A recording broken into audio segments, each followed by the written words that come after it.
Okay guys, here we are, episode 2 of the Watchtower. For those of you new here, my name is Steve Garrett, otherwise known as Kamazar on the various Versus System websites, VS Realms, the Kamazar.com, just a couple that you'll find me on. And what I'm doing here is a podcast, not a podcast, sorry, a video blog of all the latest bits and pieces regarding Upperdeck Entertainment's trading card game Versus System.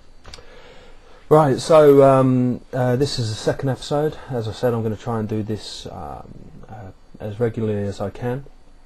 This will be split into 2 or 3 parts, so make sure you search for, this is part 1, make sure you search for the following parts as well. And what's been going on? Well, right now I'm incredibly poor. I've just had to spend out on a new washing machine, tumble dryer, computer desk, storage units, printer, wireless router. What else have I done? New computer chair. I'm feeling incredibly poor at the minute, so yeah, I'm feeling pretty down. So if anyone's got any loose change they want to send my way, that would be cool. What else has been going on? Marvel Legends. I've got a couple of boxes of Marvel Legends, and it's the most excited I've been opening packs in a long time. I really like the look of this set. Each pack I opened, it was you know, the reprints that I saw were good, with 1 or 2 exceptions. I mean, Anus, what's his name? I don't get that one, or Fantasia either. Don't get that. But all the others I thought were good choices. I think things like, I don't know, what is it, Swift Escape might find use in some Checkmate decks, Protect the Kings, Kree, things like that. Bone Rubber I think is good because reinforcement is always a good thing, especially given some of the deck ideas that are floating around at the moment.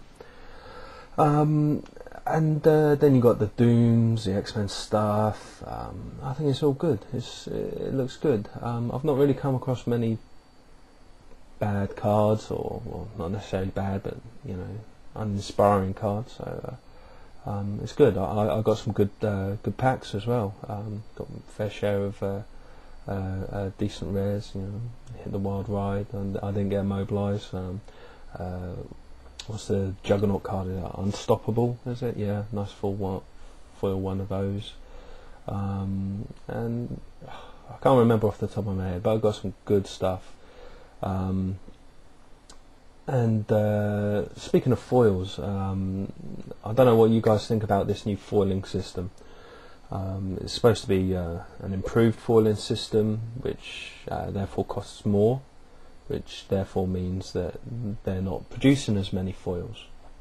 Now, personally, I've never really, you know, been that bothered about getting foils, or EAs for that matter. I just see, you know, I'm going to play with them, so you know, standard version's fine with me. So generally, I try to offload all my foil cards, and now that's going to be easier. Because there are people out there that all they want are foils. So I imagine you guys are going to be a bit pissed at this new distribution, but for me that's good, because that means that you're going to give more for them. So I'm looking forward to getting on trading again, offloading some of these shiny ones. As for the actual shininess itself, I don't see any major differences personally. Just off the top of my head, I've got my cards right here, and I don't see what any major improvement in the foiling system. I mean, it looks fine to me. The last one looked fine, but you know, like I said, I was never overly bothered about foils before. Just trying to find one now. I can't even find it now. Rubbish. Where has it gone? Foil shrink. I did have a foil shrink in here somewhere. No, I can't find it. Never mind. Some of the cards look really good, like the foil shrink I was just looking for. I think that's a smart effect, very, very subtle, but it looks nice. Yeah, hopefully you guys will give me lots for my foils. But on the whole, I think this Legends set looks solid, very, very, very good. I think the reprints are good. Oh yeah, I got Savage Beatdown, excellent. I went to my local store to pick up a couple of boxes. Now, the history of my local store is unfortunately they went out of business, and it's a bricks and mortar place, and they had to relocate to a market stall, an indoor market, permanent market.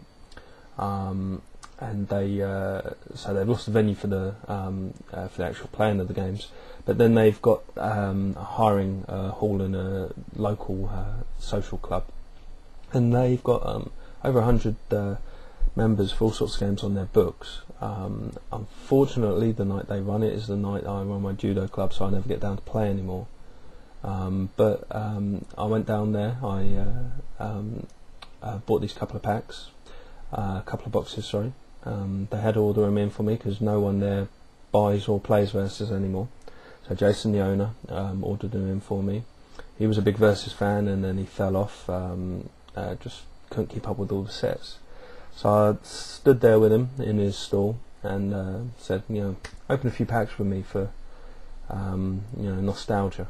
And we sat there cracking the packs, and he was getting hooked by the game again. He was saying to me, "Why the hell are you doing this to me?" Because as soon as he started opening the packs and seeing the cards, he was impressed, and he's wanting to get back into the game, which is a great thing in my mind. So what I've done now is I'm setting up a tournament, Versus tournament, for the end of September 29th. So any UK players who are interested in playing Versus, there's going to be a Bring Your Own Set tournament in Luton on September the 29th, that's a Saturday.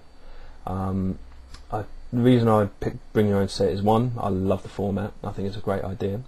Two, all the old players that stopped collecting a while ago can build competitive decks out of the sets they've got and not feel like they're being outclassed. And three, because I wanted to do it. So what we're going to do is we're going to have a Bring Your Own Set tournament and a Marvel Legends draft.